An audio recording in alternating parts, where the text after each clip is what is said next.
Kaya huwag tayong mawawala ng pag-asa. Maraming problema ang tao.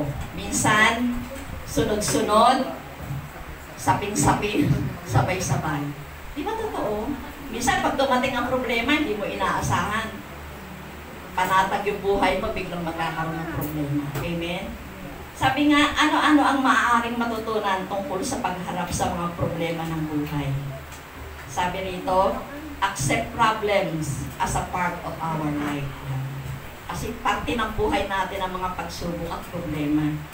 Kaya wag nating taguan. Harapin natin yung ating mga problema. Di ba may kanta? Ano yung kanta? Tawanan mo ang iyong problema. Ayan, tatawa lang tayo na parang wala lang, di ba? Sabi po sa Ecclesiastes 1:8, iisa lamang ang talagang marunong. Dapat tayong gumalang na may paghanga sa harap ng kanyang luklukan. Ang salita ng Diyos, palakpakan natin ang Panginoon. Sabi sa John 16:33, sinasabi ko ito sa inyo upang kayo magkaroon ng kapayapaan sa pakikipag-isa sa akin. Mayroon kayong kapighatian dito sa sanlibutan. Ngunit lakasan ninyo ang inyong loob. Napagtagumpayan ko na ang sanlibutan. Ang salita ng Diyos. Sabi nga, nakakapagod minsan ang buhay. Di ba totoo naman, minsan nakakapagod. Huwag kayong magtaka kung kayo dinarat na ng maraming problema. Pasiklahin nyo ang inyong mga sarili kahit may mga problema kayo. Parang hindi natural pag wala tayong problema, di ba? Kakambal na ng buhay natin yan. Ang problema ay walang maklulutas sa pag-aalala, sa pagiging balisa. Amen? Kasi pag lagi kang balisa, dahil may problema ka, may stress ka lang. Totoo, hindi? Hindi ko totoo. Kaya pag may problema, tawanan lang natin. Madaling sabihin, pero minsan mahirap gawin. Diba? Pag nandyan na, diba?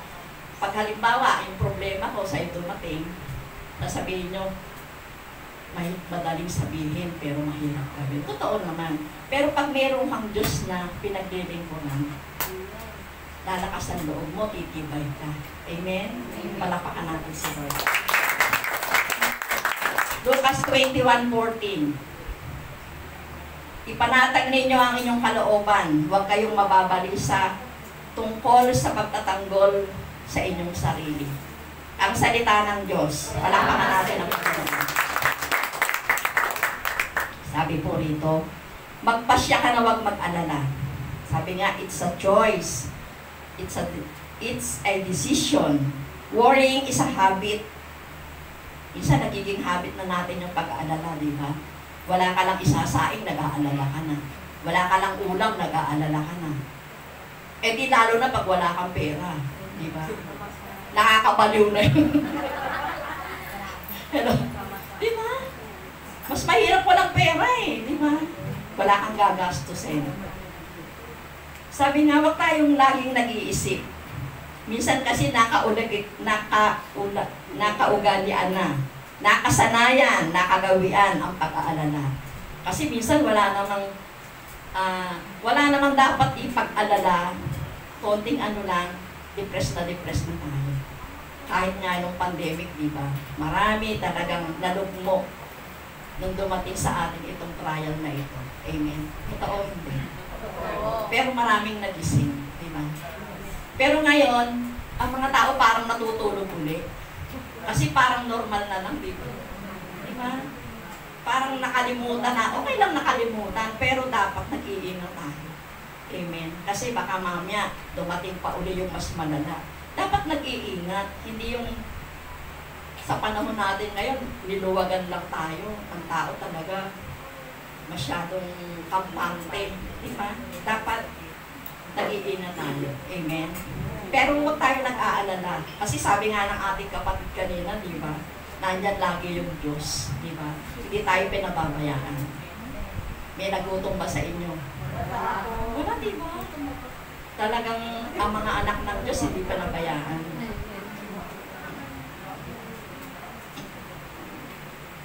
Pilipos 4:6. Huwag kayong mabalisa tungkol sa anumang bagay. Sa halip, hingin ninyo sa Diyos ang lahat ng inyong kailangan. Sa pamamagitan ng panalangin, may pasasalamat. Ang salita ng Diyos. Palakpakan natin. Kung may problema ka, humingi ka sa Diyos. Amen. Yung hindi ka reklamo ng reklamo. Buhay pa tayo ngayon, di ba? Buhay, malakas. Kung nadapa tayo ngayon, pray. Di ba? Magdasal. Pag nadadapa tayo, nagkakamali, magdasal lang tayo. Pag may sakit, pray pa rin. Di ba? Kung may utang, huwag mo akong kausapin, mainit ang ulo ko ngayon. Di ba pag may utang, bawal ka sigilin? Di ba? Totoo ba yun? Merong mga may utang na gano'n, bawal sigilin. Pero pag nangungutang, natutunto ng bahay mo. Di ba? Tsaka alam yung pangalan mo. Pero pagka bayaran na, may amnesia na, di ba?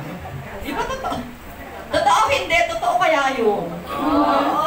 Pero ang alam ko mga anak ng Diyos, pag may utang, hindi nakakalimutan.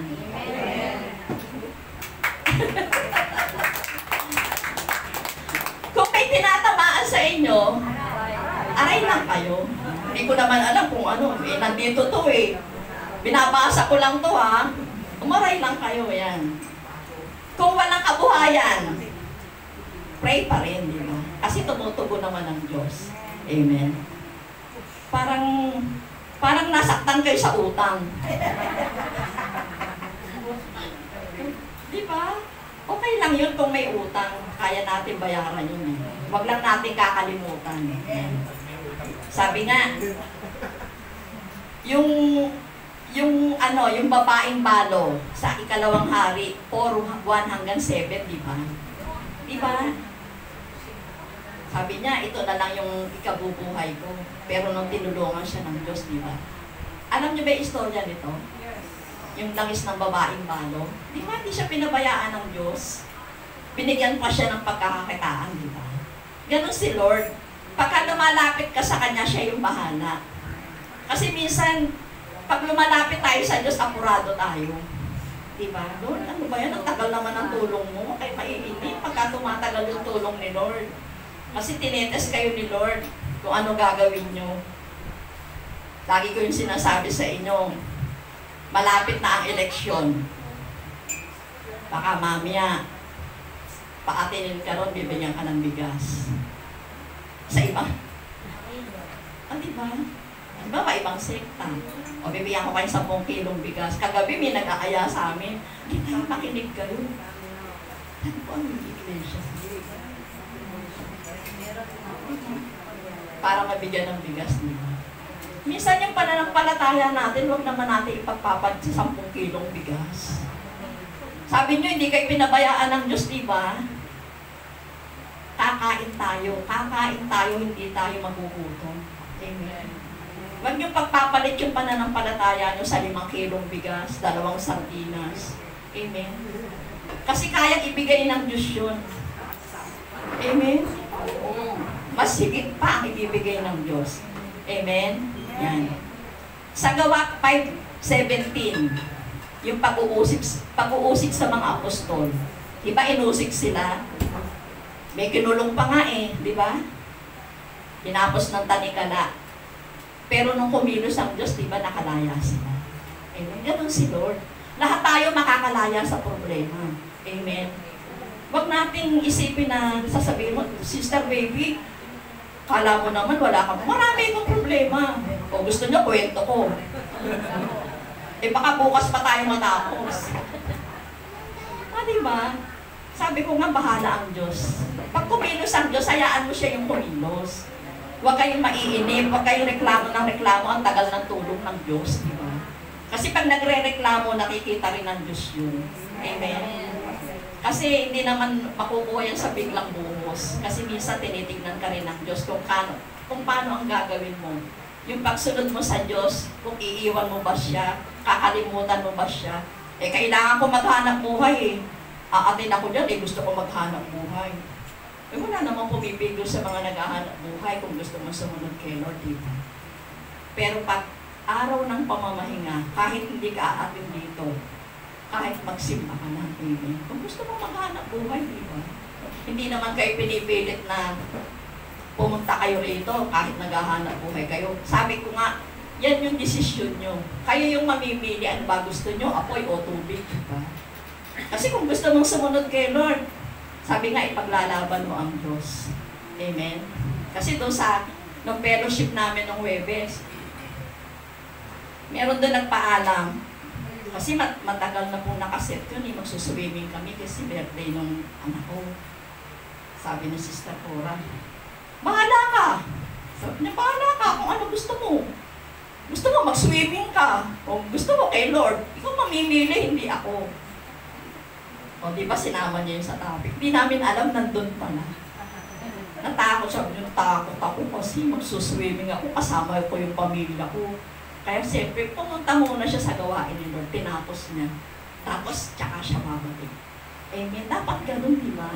Ipaglalaban mo ang Diyos. Ako rin ganun noon. Pag inaaya ako ng mga anak ko, mamamasyal sila. Araw ng linggo. Ay, ayoko. Sabi ko, may gawain kami. Kung gusto niyo ako, intayin niyo ako. Iintayin nila. Paglalaban ko talaga ang Diyos. Hindi yung, sige, sige, tuwan-tuwa ka, di ba? O, okay lang na minsan sumama tayo sa ating mga anak para magsaya. Pero kung matatapat na gawain ng Diyos, ipaglaban niyo muna ang Diyos. Amen. Totoo ba yun? Nakala niya. O sige, sige. E-text ko na lang yung mga ka-brother ko doon, tsaka yung mga ka-sister ko. Hindi ako makakarating ha. Kasi may outing. O diba?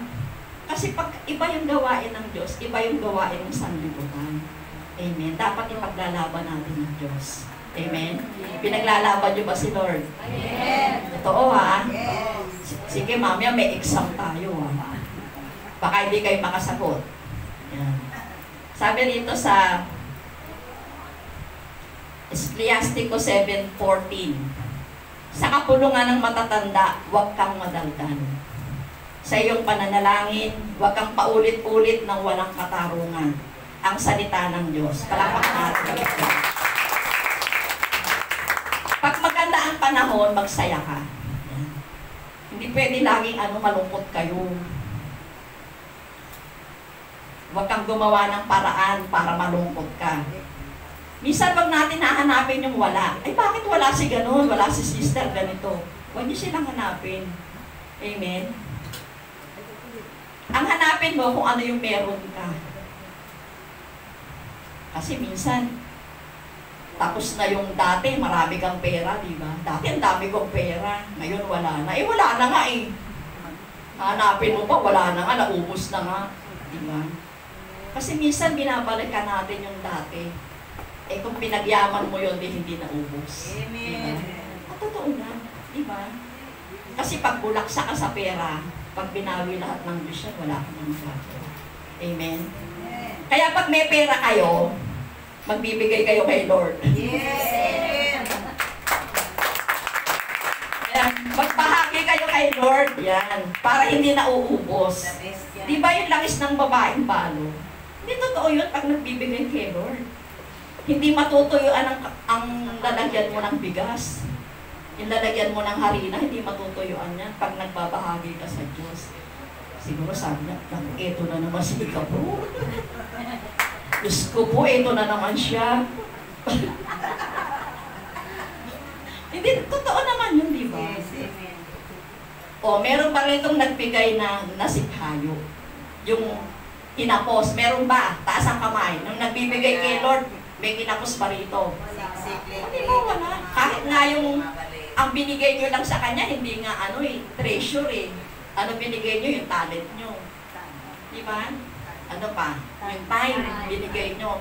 O tama ba yung time nyo? Pagpunta rito. Hello? Kayo magagalit sa akin, ha?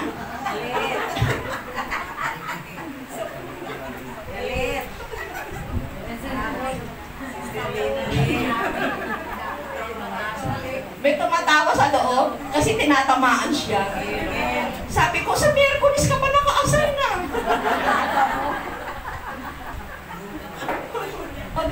Kaya tumataw, hindi para sa kanya.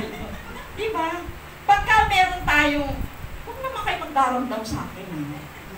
Pagka meron kayong, ano ba tawag doon? May piging tayo para kay Lord. Dapat dumadating tayo ng on time. Diba? Halimbawa, naka-assign ka rito, ikaw magbabasa. Hindi ka nakarating, hindi ka nga nakasama sa binding.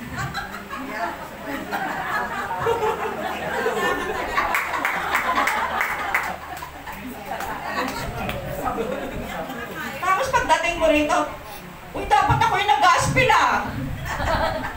Dapat ako yung nag-first reading. Wala ka nga di ba? Pagka naka-assign tayo, tandaan nyo yun. Pag naka-assign kayo, hindi naman lagi maaga kayo. Pag naka-assign kayo, pilitin yung maaga kayo. Amen. Totoo, di ba? Para sa ating lahat yun, yung paglilingkod natin kay Lord, huwag tayong papetik-petik. Amen. Siguro sasabihin nyo, yun si Sister Baby, kasi aga-aga niya dumating. Talagang maaga ako dumarating. Kaya ako makakapagsalita sa inyo. Hindi ako natatakot, kasi maaga talaga ako dumarating. Kasi ayoko nang late ako sa gawain ng Panginoon. Kahit noon pa, gusto ko lagi ako maaga pagdating sa gawain ng Panginoon.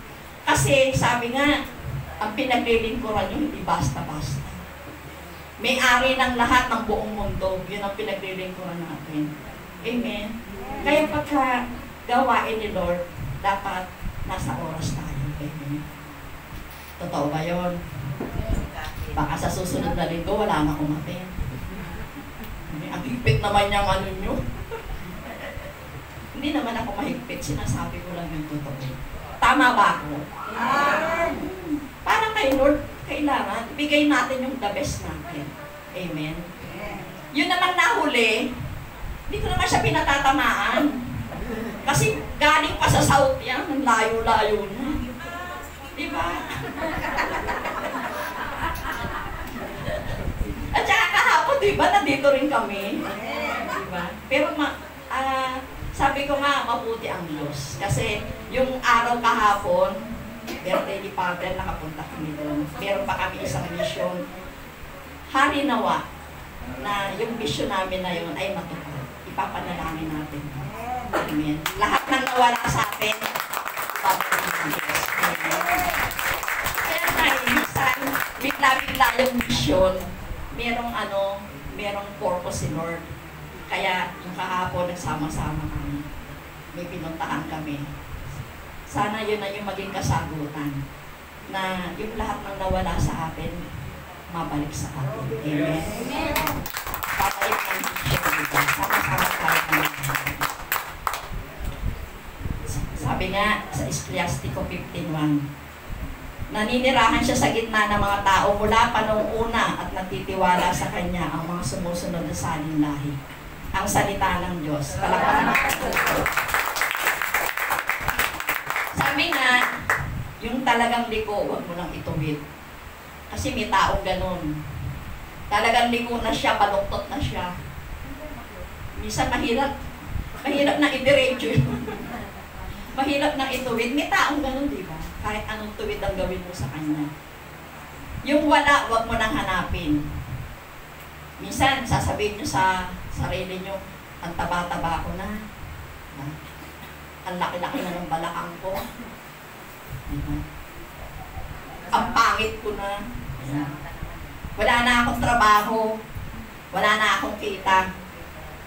Minsan, ang dahil natin talaga pinoproblema, diba? Na totoo lang, lalo na yung kabataan, daming problema niyan. Wala lang internet yan, nagre-reklamo na yan. Wala lang load dyan, nagre-reklamo na yan. O, diba?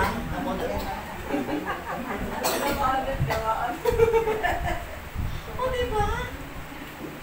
Kailangan kontento tayo kung ano yung meron tayo. Makontento tayo.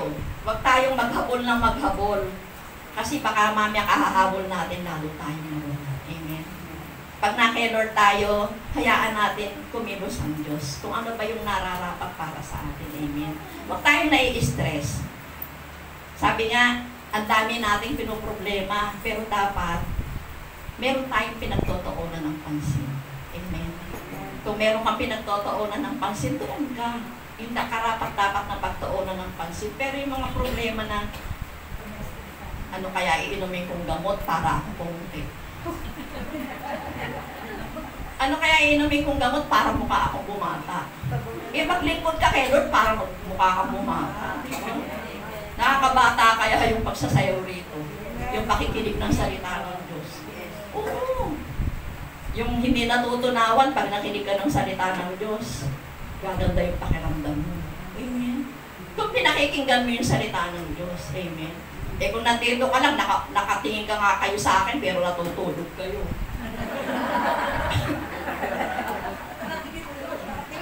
Meron kaya ka nakadilat pero tulog.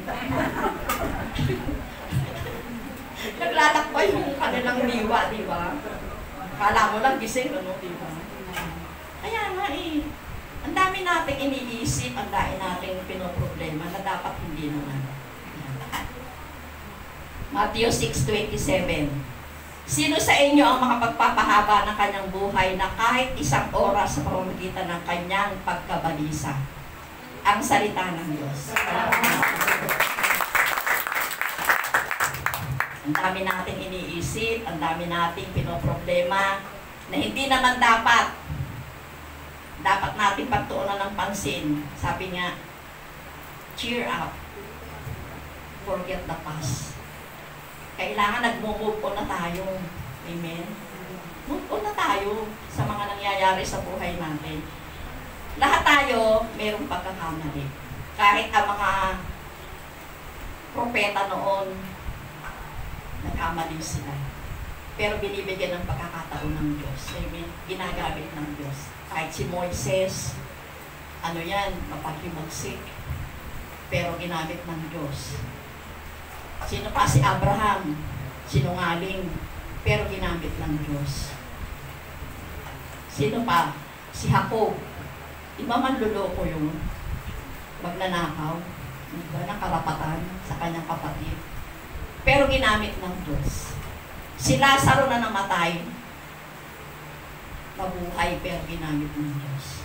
Lahat tayo gagamitin ng Diyos. Tignan niyo yung katabi niyo. Kung gagamitin ng Diyos yun. Di ba? May pagkakataon tayo, lahat tayo gagamitin ng Diyos. Kaya kailangan nag-move on tayo. Huwag tayo nakapako sa isa lang. May problema tayong pinansyal, may problema ka sa pamilya, sa asawa, sa anak. May problema ka sa choir. Cheer up.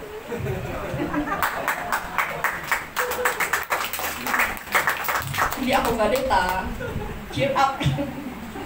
Ganun talaga. Kailangan move on tayo. Diba? At least, pinag-aralan nyo yung kanta. Diba? Yun lang ang gusto ko sa inyo, yung pag-aralan nyo. Yan. Ayaw ko lang nung sumasagot kayo na hindi nyo kaya. Lahat makakaya natin. Kanta lang yan, oh. Gusto nyo ako mag-solo niyan, eh. Ay, yabang. Hindi ko kaya yun. Ano yan? It's showtime. Yan. Kasi minsan, kala nyo nagagalit kami. Hindi. Kailangan din namin kayong pagsabihan dito. Hindi naman kami nagagalit kung ayaw nung kumanta. Gusto ko, para maging tayo. Pag-aralan natin, pag di natin alam, pag-aralan natin. Lahat nga sabi ko nga sa inyo, si Arlene hindi ganun kagandang kumanta yan. Yung mga choir namin sa Montalban, hindi magaganda rin kumanta yan noon, pero nahasa ng nahasa. Pero wala kaming natatandaan na, di pwede bang kantahin to? Ay, opo, Nay, kaya lang baka sa susunod na, pag-aaralan muna namin. Huwag tayong sasagot na, parang hirap, hindi ko kaya, parang hindi namin kakayanin. Ay, kaya namin to, ganun na. Diba? Hindi ako nagagalit, sinasabihan ko lang kayo. Amen? Palakpakan natin sa Lord. Sabi sa Ecclesiastes 8:17, Huwag mong sabihin ang panukala mo sa isang hangal sapagkat hindi siya marunong mag-ingat ng lihim. Ang salita ng Diyos. Palakpakan natin siya. Sabi niya, hindi lahat may dahilan, hindi lahat may sense. Sasabihin nyo, tumaas ang dugo ko, nainis ako, na-high blood ako, binangungot ako. Hindi kasalanan niyo. Kasi minsan, nainis kayo. Hindi naman kasalanan nyo kasi bigla kayong nainis, di ba? Hindi kayo ng tawad kayo Lord kung sino yung kinainisan nyo, di ba? Walang mga rason yun, sabi niya. Ang masama, lihim ka ng lihim. Tago ka ng tago. Ayaw mo i-share sa iba ang problema mo, sinasarili mo. O, sino rito yung malihim?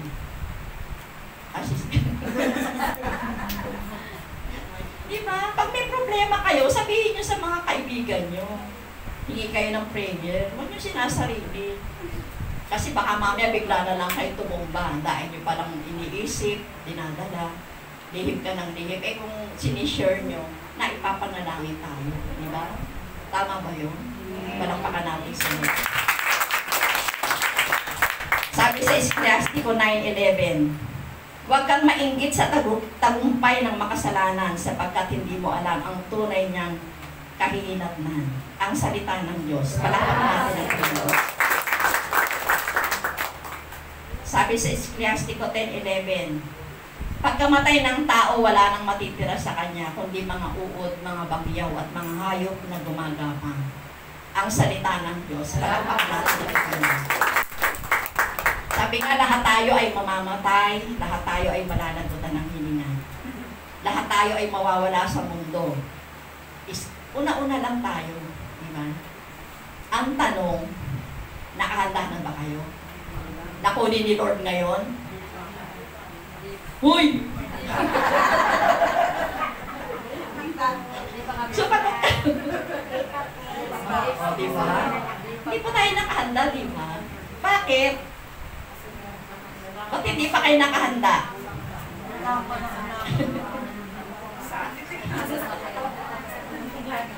Dapat nakahanda tayo. Anumang oras tayo kunin ni Lord. Nakapagsulit na tayo kay Lord, nakahingi na tayo ng tawad kay Lord. Dapat gumagawa na tayo ngayon ng tama. Gumagawa na ba kayo ng tama ngayon? Alam ko naman kasi nandito kayo eh. Alam ko puro tama ginagawa nyo. Wala na kayong gagawing mali. Yan. Sabi nga, ayusin natin yung ating buhay. Dapat prepared tayo pag kinuha tayo ni Lord ngayon. Amen? Pero kanya-kanya tayong sulit kay Lord. Amen?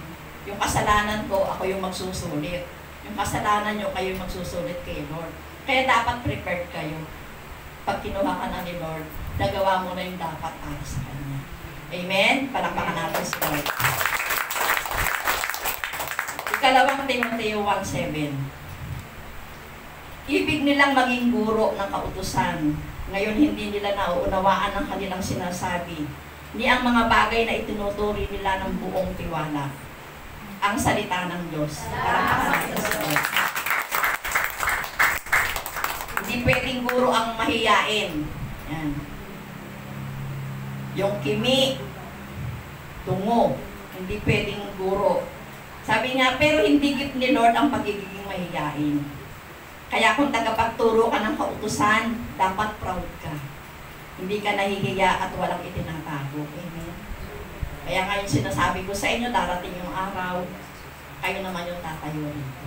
Amen. Dapat proud kayo pagka pinapahayag niyo yung salita ng Diyos. Kahit nanginginig-nginig yung boses nyo, kinakabahan kayo, nanginginig ang tuhod nyo, dapat proud kayo na ipinagsisigawan ng kabutihan ng Diyos. Amen? Palakpakan natin si Lord. Kasi talagang mo nakakaba rito. Sa totoo lang, kanina nung malapit na ako, kinakabahan ako. Ewan ko ba bakit ganun pagka ano na ako, tatayo na ako rito, kahit simpleng araw. Kala lang nila, kinakabahan ako. Kaumpisa ko pa lang dito, sabi ko nandito na agad yung magnet. Ayaw ko magkwento sa kanila, baka matakot sila eh. Sabi ko, ano ba ito? Nandito na naman yung magnet. Minamagnet na naman ako. Dumidikit na naman ako dito sa likod. Ayan. Ewan ko ba bakit gano'n, no Monday din gano'n. Sabi ko, Stapura, talaga bang gumagalaw yung rostrum? Sabi niya, bakit?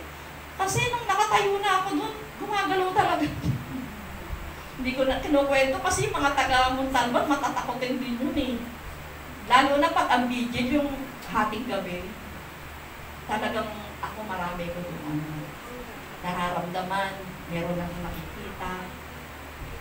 Pag nagkwento ka sa kanila, alam nyo, hanggat walang tao, hindi sila po dumarating doon nung gabi yung vigil.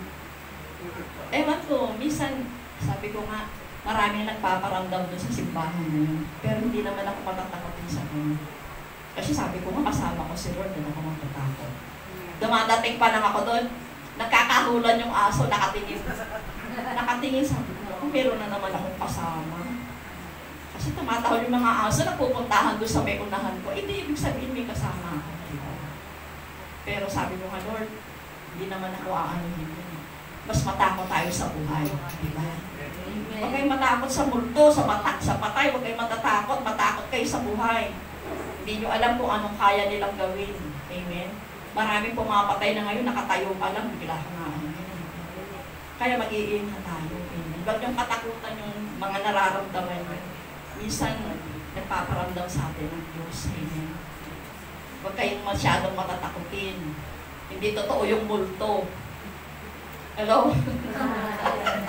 Tawa ng tawa yung isa dyan, no? Kaya nga eh. Sabi ko nga, ang tanda-tanda ko nga. Ako may nararamdaman ako, pero hindi naman ako matatakutin.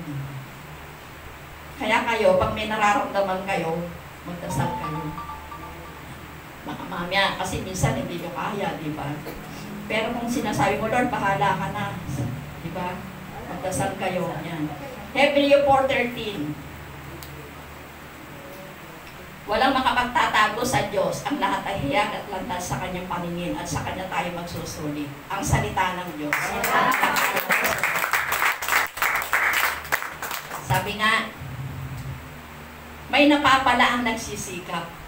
Minsan hindi nawawala ang problema. Sabi sa magkakamag-anak, magkakapatid, nag-aaway-awayan dahil sa lupa.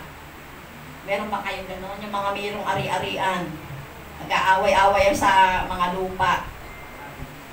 Sabi nga kung minsan, para matahimik lang ang lahat, ibaba natin yung ating pride. Kasi minsan, yung pride natin, umiiral lang, di ba? Kahit dito sa gawain ni Lord, merong fried chicken dito. Di ba? Dapat ibinababa. Pwede na yung isang text. Sorry. Yung pwede naman tayo kung sorry. Sorry napagtaasan kita ng boses. Dapat gano'n, di ba? O kaya isang bati. Hello, kumusta ka? O kaya isang ngiti. Isang ngiti lang, ayaw mo pang ibigay, ang damot-damot mo. Patingin ko nga kung masasaya yung mga kapatiran kung pumibuningin. Minsan ngiti lang, ayaw pang ibigay, parang nabibili yung ngiti. Hindi ko kaya bibilin yung ngiti nyo. Ikinitiin ko na lang kayo para tumawa kayo. Di ba? Kasi meron taong gano'n. Tawa-tawa na ayaw tumawa. Parang di ba? Sabi ko nga, dapat nagsasaya tayo. Di ba? Hindi pwede laging malungkot. Isang ngiti lang, magkakasundo-sundo tayo lahat. Ibababa natin yung mga pride natin. Amen? Palakpakan natin sila. Ecclesiastes 6:8. Sapagkat may mga kaibigang mapagsamantala na di mo inaasahan sa oras ng pangangailangan. Ang salita ng Diyos, palakpakan natin. Kung minsan yung inaakala mong tutulong sa'yo, sila pa yung magpapaksak sa'yo. Totoo yun. Diba? Yung inaakala mong dadamayan ka hanggang sa wakas, hanggang sa huli, iiwanan ka sa ere. Hello? Totoo yun, diba? Sabi nga, may pinakatamang paraan. Minsan, ngarag ka sa problema. Kung wala pang solusyon, hayaan muna natin yung problema. Kasi minsan walang solusyon, di ba? Mag-iintay tayo. Sabi nga, i-please natin yung problema. Huwag tayong apurado, huwag tayong atat. Hello? Alam niyo yung atat? Nag-aapura. Yan. Sabi nga, kung wala pang right time, saka na lang, in His time. Amen. Kasi minsan ganun. Apurado tayo, gusto natin matapos agad. O kamukha ng ginawa namin kahapon. Yung kahapon, yun yung right time na may sadyain kaming tao. At sana, lahat ng sinabi niya sa amin, kasi sabi niya, para sa Diyos kayo eh. Sabi niya, niloloko niya pa kayo. Sabi niya. Alam ko yung iba, hindi alam yung sinasabi ko. Magkanuwari na lang kayo na alam nyo. Pero sa ikabubuti ng ating community. Amen. Kaya ingat din tayo sa mga kasama natin, mga nakakasama natin. Nagkaroon na kami ng leksyon. Ayan. Kasi kala natin yung tao, nagpapakita ng bait. Bait-baitan lang pala. Kaya, fake pala. Kumbaga sa fake news. Ayan. Kaya, ang laki ng ginawang damage sa ating community. Amen. Baka sabihin nyo, nagpaparinig ako. Hindi. Yun ang totoo. Ecclesiastes 1:11. Kung may takot ka sa Panginoon, magkakamit ka ng karangalan at kasiyahan. Mapuputungan ka ng tuwa at kagalakan. Ang salita ng Diyos. Palakpakan natin ito. Ecclesiastes 3:1. Mga anak, ako'y inyong ama. Kaya makinig kayo, gawin nyo ito at hindi kayo mapaparusahan. Ang salita ng Diyos. Palakpakan natin ang Diyos. Sabi nga, may panahon para sitahin ng isang tao. Huwag mo siyang kausapin pag mainit ang ulo mo. Halimbawa, meron kayong gustong kausapin, mainit ang ulo mo. Pagpaliban nyo muna kasi mag-aaway lang kayo. Amen? Pag galit ka, pag gutom ka, huwag mo kakausapin yung kagalit mo, baka makain mo siya. May tamang panahon. Amen. Kasi minsan, pag galit na galit tayo, gusto natin sigurin ng isang tao. Pero hindi, pagka na kay Lord ka, kaya natin magpigil, magpigpi, amen, para kausapin siya. Amen? Palakpakan natin siya. Awit 46:10. Sinabi niya, ihinto ang labanan, ako ang inyong Diyos. Dapat na malaman, dito sa daigdig, sa alinmang bansa, ako ang tanging makapangyarihan. Ang salita ng Diyos. Palakpakan natin. Sabi nga, lagi kang busy. Hindi mo naririnig ang Diyos. Pag hindi mo alam ang gagawin mo, manahimik ka muna. Amen. Minsan hindi natin alam yung gagawin natin, kung anong hakbang ang gagawin natin. Dapat tahimik muna tayo. Amen. Sabi nga rito, yung salitang stop, merong kahulugan yun, yung letter S. Ibig sabihin ng silence. Manahimik muna. Huwag daldal ng daldal. Hindi mo alam ang issue, dala ka ng dada. Stop. Quiet. Minsan, pakinggan din natin yung tinig ng Diyos kung ano yung pinasasabi niya sa atin, kung ano yung gusto niya sabihin. Hindi yung puro tayo yung daldal ng daldal. Hello? Hi.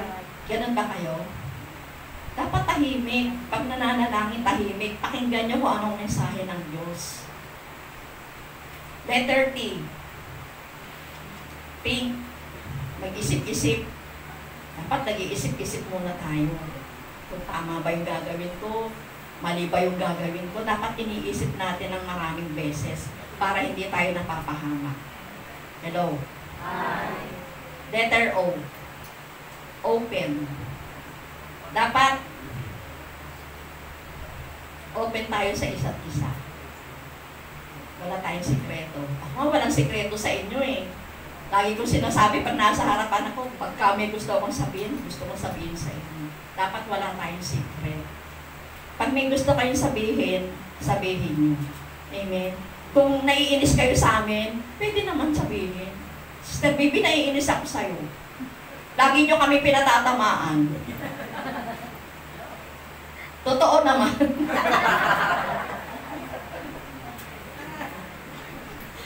Minsan talaga ganun ako. Kasi para magising tayo. Amen. Pero sabi ko nga, kung hindi tayo magsasabihan ng tapatan, harapan, walang mangyayari. Amen. Yan. Ano yung P? Always pray. Kailangan connected tayo kay Lord at sa isa't isa. Amen? Dapat connected tayo. Lagi tayo nagpe-pray. Amen? May oras pa naman ako. Meron pa rin akong ano rito. Yung problems. Problema. Yun ang topic ko dito. Sabi nga, importanteng natututo tayo sa leksyon ng buhay. Problems. Letter P. Pray. Always pray. Manalangin. Sabi nga, dahil sa panalangin, nandito pa rin tayo. Sama-sama pa rin tayo. Lagi tayong manalangin na magkaroon na tayo ng malaking venue. Amen. Yung pagkatausan ng ating gawain kasi siksikan tayo. Panalangin natin yun, makakuha tayo ng isang lugar na para talaga sa atin. Amen. Sabi nga, pag mula sa puso, yung panalangin, kailangan mula sa puso, hindi sa puso. Ilan ang nagdadasal? Kaninang umaga, nagdasal ba kayo? Parang ang hina. Amen. Bakit pagdasal ang hina? Maraming natutulog na hindi na nagigising. Amen. Pero tayo, nagising pa rin tayo. Kahit malakas yung ulan kanina. Minsan maraming taong hindi makatulog kasi gutom, walang makain. Pasalamat tayo, may kinakain tayo. Nakakatulog tayo ng mahimbing, meron tayong hinihigaan. Yung mga nasa lansangan, maraming natutulog na walang higaan. Minsan sa karton lang, sa bato. Diba? Totoo yun. Sabi nga, may mga sakit na hindi makahinga at hindi makatulog. Tayo, nakakahinga tayo, diba? Nalalanghap natin yung hangin. Normal yung ating paghinga. Amen? Marami sa ospital na hindi makahinga kasi may sakit sila. Kailangan pa nila ng oxygen para makahinga. Amen? Sabi nga, okay lang na makatulog. Pero kailangan nagigising pa rin. Mahirap yung nakatulog ka, wala nang gising. Pero, diba, anong gusto nyo? Makatulog kayo, wala nang gising? O makatulog kayo na magigising pa kayo? Kaya dapat nag-pray, diba? Sabi nga, every time you wake up, you try to kneel down and be humble to God.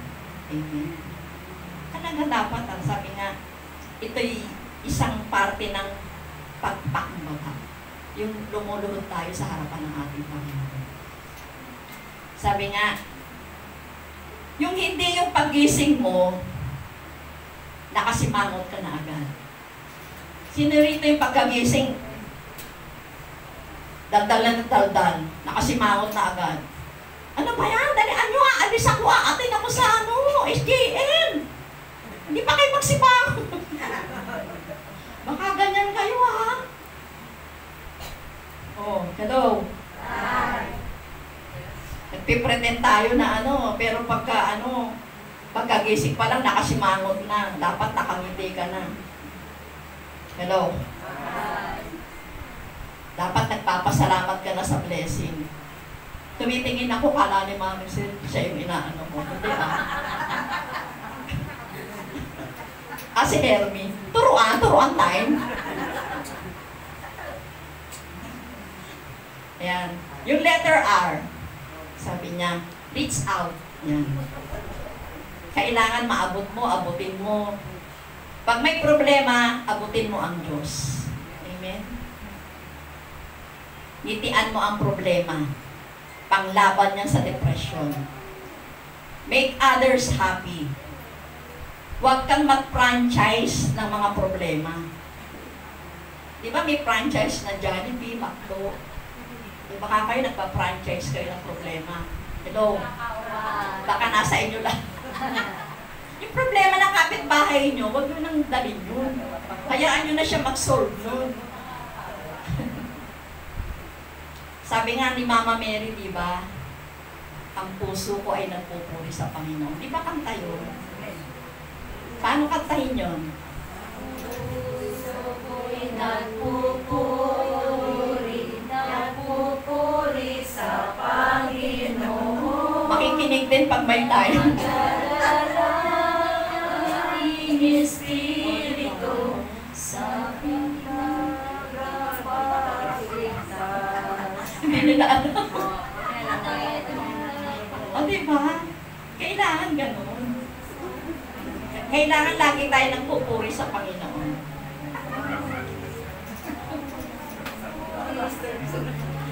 Hindi, pinakanta ko lang yun. Kasi di ba si Mama Mary lagi nagpupuri sa Panginoon?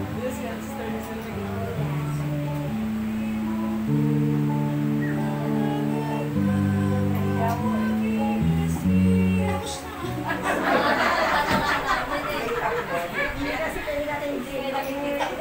Sabi ko nga makikinig pag may time. Oo, tapos na. Kaya ako pa magigit. Biro lang, biro lang. Pero at least, diba, sumusunod pa rin siya, diba? Ganyan si Bong eh. Kailangan lagi nagpupuri, diba? Pag sumakay ka sa jeep, pasalamat ka kay Lord. Lalo na pag mabilis, di ba? Lahat ng santo talaga tatawagan mo doon, di ba? Pag mabilis yung yung sasakyan, yung talagang humahataw. Sabi nga, importante sa buhay ang pagdadala at pagdadalangin. Hindi importante yung pagdadaldal at pagdadada. Hello? Kailangan na yung pagdadala ng problema at yung pananalangin. Importante yun. Hindi yung dada tayo ng dada, nonsense, wala. Walang kwenta. Amen. Daldal lang tayo ng daldal. Kaya makikinig pang may tayo. Kung tayo daldal ng daldal, pakikinggan natin yung salita ng Diyos. Amen. Natawa yung tuloy yung choir. Letter O. Obey. Pagsunod. Yan. Kailangan sabihin natin, I obey the Lord from now on. Anak, sumunod ka sa mga anak. Yung husband, obey lang ang obey kay Mrs. yan. Sino yung may mga husband na, yes, darling! O, diba? Meron pa ganun dito, yes, darling! Yes, darling! Wala po rito.